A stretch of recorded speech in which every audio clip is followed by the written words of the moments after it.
Alors bonjour à tous, aujourd'hui, comment peindre un fond flou à l'airbrush, aérographe en français. L'idée c'est de faire ressortir cette poulie sur un fond flou. Donc la première chose c'est que j'ai pris beaucoup de photos sur un bateau que j'adore, le Blue Nose 2 à Lunenburg en Nouvelle-Écosse au Canada. Et l'idée, c'est de faire un fond flou pour que la poulie ressorte vraiment un effet photographique. Donc, si vous ne connaissez pas du tout l'airbrush ou l'aérographe, j'ai fait plusieurs vidéos, dont une qui vous explique ce que c'est qu'un aérographe ou un airbrush, ce que c'est vraiment que cet appareil. Vous pouvez vous référer au lien que vous pouvez trouver soit en dessous ou au-dessus de la vidéo. Et une autre qui est comment utiliser l'aérographe ou comment utiliser l'airbrush. Pareil, vous pouvez retrouver les liens en haut de la vidéo ou en bas dans le descriptif de la vidéo. La première chose à faire, en fait, c'est vraiment, du début à la fin, de laisser l'aérographe à 20 cm de la toile, quoi, vraiment assez loin de la toile. Jamais s'en rapprocher réellement, pour que tout le long de la peinture, vos traits tracés à l'aide de l'aérographe soient flous. Parce que quand on vaporise de loin, ben évidemment, ça fait un grand nuage de peinture et la peinture est floue. Comme vous pouvez voir sur ma peinture, j'ai passé le dessin que j'ai fait, je l'ai fait avec un crayon de couleur à peu près de la teinte de ce que va donner la fin de mon flou, c'est-à-dire un rouge. J'ai utilisé un rouge qui est une couleur terre rosée, terre rouge, pour que les traits de construction de mon dessin n'apparaissent plus sous ma peinture. Parce qu'il faut savoir que quand on peint à l'aérographe, on passe pas une grande quantité de peinture. Et vos traits de construction, votre dessin en fait sous la peinture aéro, il faut pas qu'il soit visible à la fin. Donc c'est pour ça qu'il vaut mieux dessiner avec un crayon de couleur à peu près de la teinte de votre dessin final, de votre peinture finale. Donc comme on voit, je vais peindre le pont du bateau avec des chaussures d'une personne qui était là à ce moment-là. Et donc les lattes du bateau qui sont couleur teck, couleur brun clair comme ça. Le but c'est qu'elles soient floues. Donc qu'on réussisse à voir les lattes, mais qu'en même temps ce soit flou pour que ça paraisse à l'arrière de notre sujet principal qui est la poulie. La poulie qui, elle, sera ultra nette. Donc l'idée, c'est vraiment d'y aller tranquillement, couche par couche, en vaporisant une peinture. Moi, dans mon cas, j'utilise de la peinture acrylique. On pourrait le faire avec de la gouache, de l'aquarelle, de l'encre, ce que vous voulez comme médium. Mais moi, dans mon cas, vu que je peins sur toile, j'utilise de la peinture acrylique mélangée à de l'eau. Et si vous regardez mes autres vidéos qui parlent de la technique de l'aérographe, vous verrez la quantité, ce qu'il faut mettre d'eau ou pas. Une fois que j'ai passé mon brun clair, comme je vous ai montré, ben après je viens pour l'interstice de mes lattes de bois en fait, qui est une couleur brun foncé, carrément noir, pratiquement noir. Et là j'y vais tranquillement, vraiment tranquillement. Donc toujours en vaporisant d'assez loin, je me rapproche un tout petit peu pour que mon trait noir fasse l'interstice des lattes, mais que ça reste flou. Là, c'est un peu l'exercice, c'est l'exercice le plus périlleux, si on veut. Il faut pas que notre noir aille sur le brun clair, mais il faut qu'il reste suffisamment flou, il faut qu'il soit assez large. Puis là, je reviens avec un brun un tout petit peu plus foncé pour commencer à mettre des nuances dans mes valeurs de couleur de bois. Donc à l'aide de mes photos, je mets toujours de mes photos, hein. Les photos que j'ai prises sur le bateau, c'est vraiment mes références. Et à l'aide de mes photos, ben, je suis ce que je vois et j'essaye de faire le flou comme je l'ai sur mes photos. Mais en laissant un peu mon imagination aller dans le sens où elle veut. et je m'empêche rien du tout, c'est-à-dire que je le fais quand même à ma manière. Et là, pareil, avec mon brun foncé presque noir, ben je viens faire l'ombre des chaussures sur le parquet, quoi, si on veut, sur le pont du bateau, et je commence à attaquer la forme de mes chaussures, la forme des chaussures que portait la personne sur le bateau.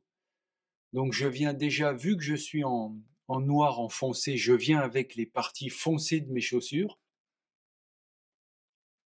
toujours en restant flou, suffisamment net pour qu'on voit que c'est une chaussure, mais suffisamment flou pour que ça reste en arrière-plan. Et en fait, il faut jamais perdre de vue que ce qu'on est en train de faire là maintenant, c'est vraiment ce qui est en arrière-plan.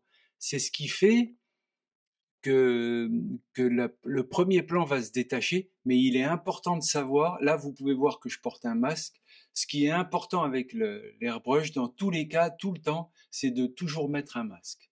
Ça c'est vraiment très très très important. Il faut mettre un masque et un bon masque pour bien se protéger, parce que c'est de la peinture vaporisée, et de la peinture vaporisée, ben, c'est pas terrible que ça rentre dans l'organisme. Donc, protection, un masque. Et là, ben, je continue tranquillement, couche après couche, à venir faire la forme de mes chaussures. Donc, tant que je suis en brun foncé, noir, eh ben, je continue. Et surtout, ce qu'il faut faire, là, la vidéo est légèrement accélérée, mais ce qu'il faut faire, c'est y aller tranquillement, jamais se précipiter, et plutôt faire 10 couches légères plutôt que 2 couches très marquées. Surtout pour un flou, où le flou, il faut rester quand même à distance du dessin. Il faut trouver la bonne distance entre la pointe de votre aérographe et la toile. Et puis aussi bien jauger, il y a un compresseur qui souffle de l'air pour faire marcher votre aérographe, donc bien trouver la puissance de votre compresseur, en fait, ce qui envoie l'air dans votre aérographe, pour pas que ça soit ni trop fort, ni pas assez fort.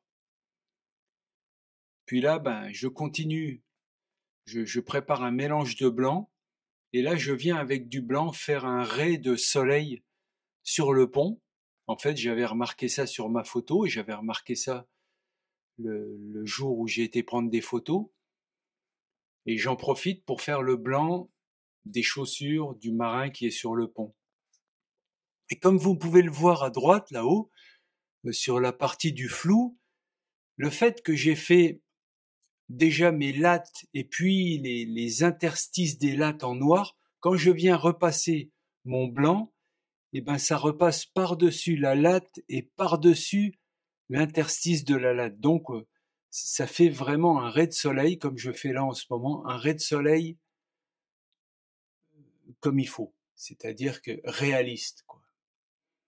Puis là, je continue tranquillement, j'appuie un peu sur le blanc pour que la chaussure commence à se démarquer.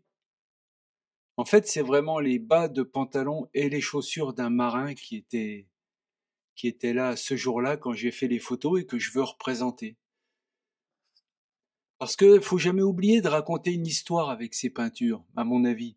Et là, même si je veux peindre, même si le sujet de ma peinture est la poulie, une poulie que je vais faire assez réaliste, voire hyper réaliste avec quelques cordages, mais l'histoire racontée, c'est que, à l'aide d'un fond flou comme ça, on voit la vie qu'il y a sur le bateau. En fait, on sait qu'on se trouve sur un bateau, et les spectateurs qui vont regarder cette peinture vont pouvoir s'imaginer, à l'aide du flou, des chaussures et du bas de pantalon, ben, un marin, où ils vont pouvoir s'imaginer, eux, sur ce bateau.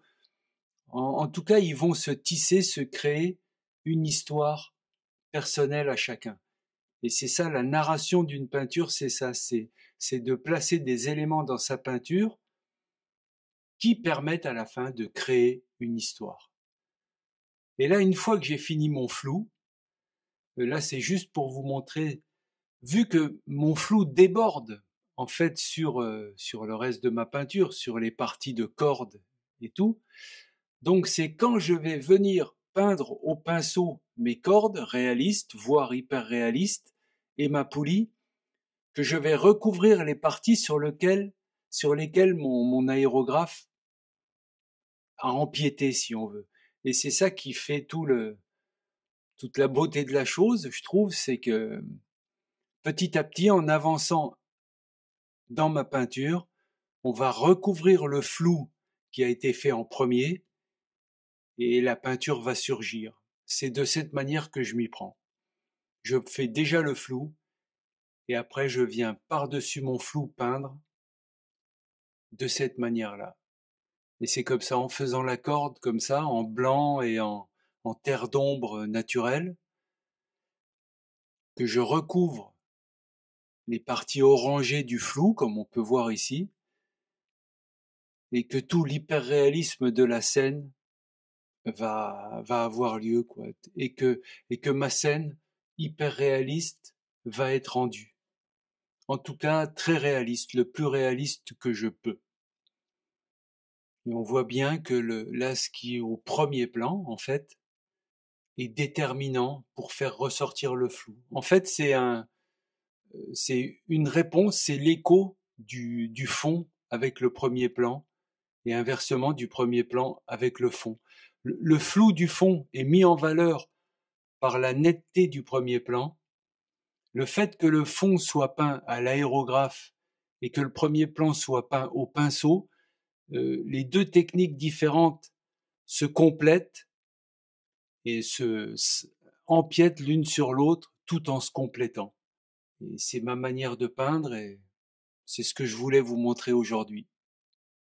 Donc c'est de cette manière-là que je m'y prends pour peindre un flou d'arrière-plan à l'aérographe. Puis là, je vais vous montrer le résultat final de ma peinture. Merci de m'avoir suivi. Et si mes vidéos vous plaisent, n'hésitez pas à vous abonner à ma chaîne. Et si vous avez des questions à me poser, n'hésitez pas de les poser en bas dans les commentaires. Merci beaucoup et bonne peinture.